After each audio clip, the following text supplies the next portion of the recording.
अब स्कॉटलैंड के पास पहुंचे, जहां नया साल केवल रात नहीं है, यह इतना महत्वपूर्ण है कि इसकी अपनी नाम है, होगमैन। कुछ हिस्सों में क्रिसमस को कम महत्व दिया गया था। नया साल असली उत्सव बन गया। इसके साथ ही आता है पृथ्वी पर सबसे नाटकीय समारोहों में से एक, फर्स्ट फुटिंग। आधी रात के बाद आपके घर में प्रवेश करने वाला पहला व्यक्ति आपके साल की किस्मत तय करता है।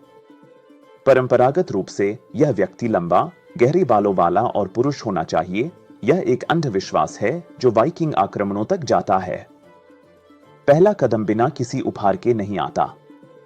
वे प्रतीकात्मक उपहार लाते हैं, गर्मी के लिए कोयला, भोजन के लिए रोटी, समृद्धि के लिए नमक और कभी-कभी व्हिस्की, स्पष्ट कारणों के लिए। कुछ कस्बों में आग प्रमुख होती है। आग के गोले की रस्में रात को रोशन करती हैं। पुराने साल की बुरी आत्माओं को जलाने के लिए जलते हुए गोलों को हवा में घुमाया जाता है।